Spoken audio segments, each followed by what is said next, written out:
Welcome back to FP Executive Video. We're here with Chelsea Willness. Thank you for joining us again. My pleasure. Chelsea, you join us from Brock University, where you're teaching the business school. That's right. And you've done some very interesting work on CSR and marketing. Could you talk a bit about how CSR and marketing relate to each other in terms of consumer products? Sure. So we spoke briefly about how CSR can be used to attract applicants and setting a company apart from another and sort of getting that competitive advantage. And the same picture is really true in the marketing literature as well. So we're looking at how CSR can be used to promote products, to set a company apart and give that competitive advantage as well.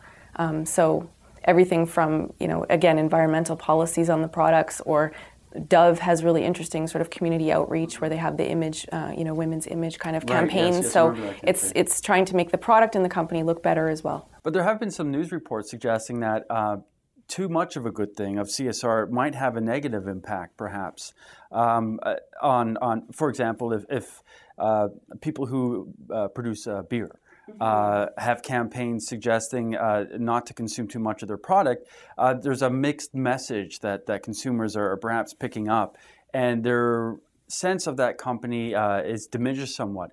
Now, I'm not sure if that's a correct interpretation that's appeared in the newspapers or not. Maybe you could help us understand that a little bit. Yeah, absolutely. I think you've hit the nail on the head. So what some of our work has looked at with my colleague at the University of Calgary, Kate White, we looked at how a decreased usage campaign used as CSR, how do consumers respond to that? And I think you used a really good example where a beer company might say, consume in moderation. Right.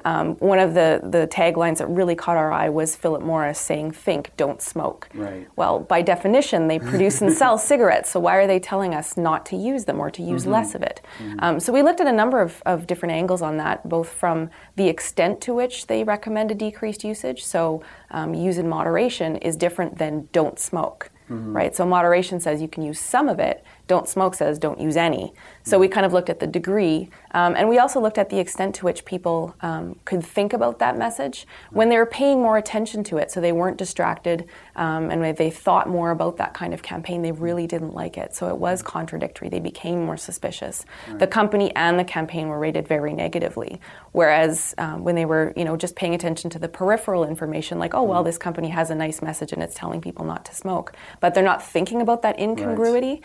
They were less likely to think negatively of it. So really our take-home message in some of that was to be careful in how you leverage that kind of message as CSR. If you're trying to say use less of our dangerous product, potentially dangerous product, as a socially responsible message, people might react negatively to that. Now, is the negative reaction sort of they start thinking about it and then it dawns on them that maybe that message to consume in moderation is disingenuous? Is that what maybe is causing? Yeah, really, it highlights that incongruity. So it's against the firm's core goals in selling their product and marketing this product.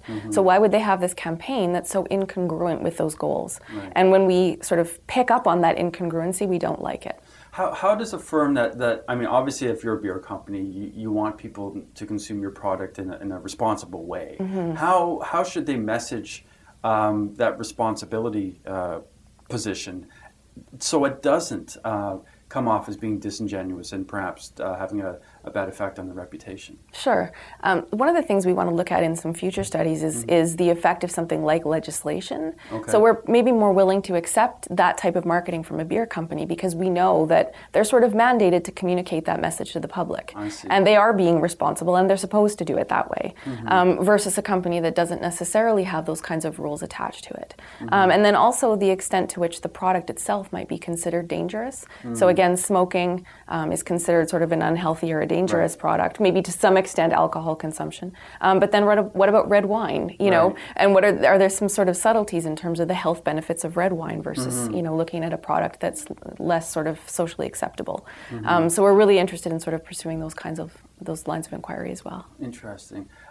Now you looked at a beer company and Philip Morris. Was there any other firms that had sort of mixed messages that you found? So we actually didn't use the companies that we used were fictitious companies in most cases, so that we could kind of remove any prior impressions that people might have of the firm. But we looked at anti-smoking campaigns and also or producing organic products. Like there's a wide variety of studies that we looked at. Okay, the organic product sounds interesting. How did people respond around that, and what sort of messages were being sent out? So what we looked at was not necessarily people's reaction to producing organic products, but it might be a company that promotes its organic products but still sells products that aren't. Or they have products that are made in sweatshops, for example. So different, again, just kind of different spins on that CSR angle and looking at that. And again, by and large, it's when people can think about that message and they notice that incongruity without a match between the cause and the firm, we tend not to like it. So, for example, if let's say a food producer had an organic line, people noticed that there was two product lines, the organic and not organic, and this created some confusion in consumers, or at least their perception of the firm. Yeah, so we were almost looking at it as sort of, by definition, are they suggesting not to consume their non-organic products? And are they saying, buy these organic products because they're better, they're healthier, they're more environmentally friendly, but we still sell all of these other things? So is that by definition suggesting that these other things are, should not be produced? That's a fascinating topic, because when right across the country, when we walk into every grocery store, we have the organic aisle and the non-organic aisle,